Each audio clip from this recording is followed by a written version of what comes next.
Hello again and welcome back to another one. And today we have a couple of topics to cover, including an update on the last video, as recently Eminem topped 1 billion views on the Without Me music video, and this time around Eminem's team has actually acknowledged the milestone. As we dive in, if you're new to the channel and you enjoy content like this, hit the subscribe button, turn on notifications, find me on social media for more at ETLifestyle_web, and remember to support the channel for free, hit the like button. So to celebrate the feat of 1 billion views on YouTube, Shady Records took some time to drop this. You waited this long, Eminem's Without Me just hit 1 billion views and it's now in high definition. And the video that followed this included The Flex. The biggest selling rapper of all time just hit another billion. Eminem as a lead artist is the only rapper with 4 songs that have topped 1 billion on this platform, and following Shady Records' recognition of this feat, the user reacts. Very cool and all, but we'd appreciate Eminem's appearance, please. Next up on this platform is the unofficial video of Lose Yourself that is next in line for 1 billion at 969 million. So here's one for you guys. Do you think 1 billion is possible for Lose Yourself before 2021? Moving on, we've talked about how Eminem has been able to move through the changes in the music industry in terms of how fans consume music, as many artists are left behind whenever there's a change in format. The latest is music streaming, and most rappers from Eminem's generation haven't fared well, and a new report from Chartmasters shows this.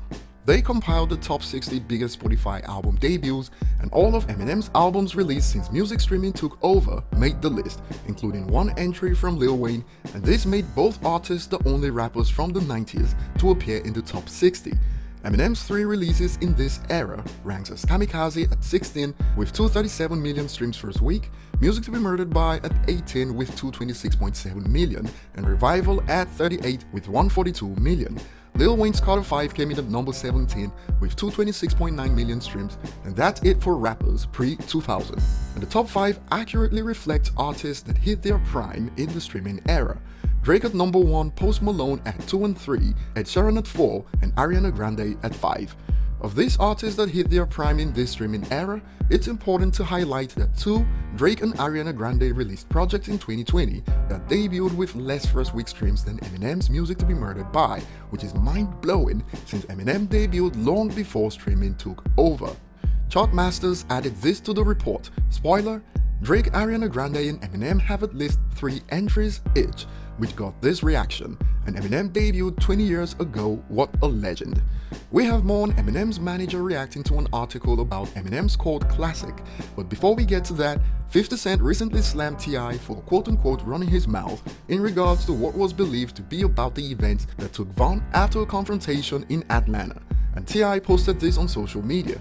Atlanta is a beautiful progressive city filled with black excellence. We uplift each other and win together.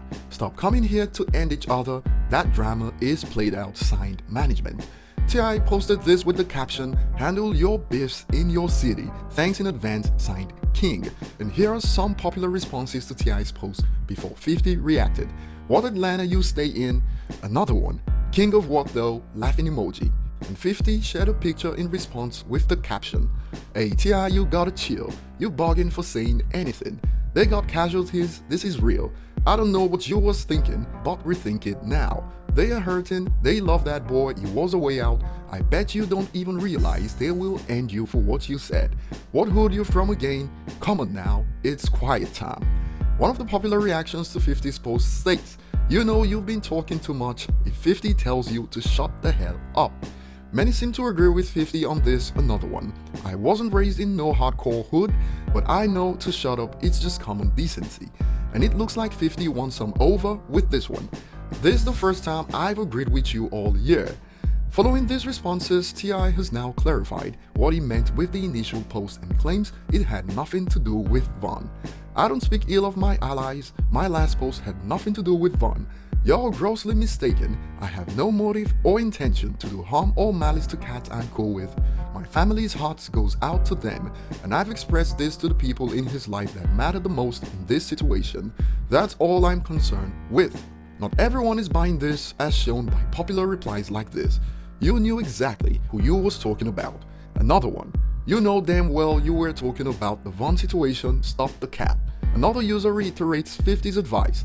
"Sometimes it's better to just stay quiet." Moving on, Hot New Hip Hop decided to take some time to recognize greatness with the article, Eminem's Fact has somehow become a cult classic. They posted this on Twitter. It's about that time to revisit one of the oddest, zaniest, and most depraved chapters of Eminem's career, Fact. And we got a surprise reaction. Paul Rosenberg stated, "The legend of Fact continues." Only Eminem can start up a greatest hits album with a masterpiece like that, and in reaction to Paul's tweet, a user states, "For me, this song is a masterpiece. I love it so much, respect." Some users reminded us of Eminem's live chat with fans when he was asked about the making of a part 2, to which Eminem replied, "Fact 2, finally a good question, on it." And the cult classic is closing in on 50 million streams on Spotify. We'll leave it at that today. Comment below and see you on the next one.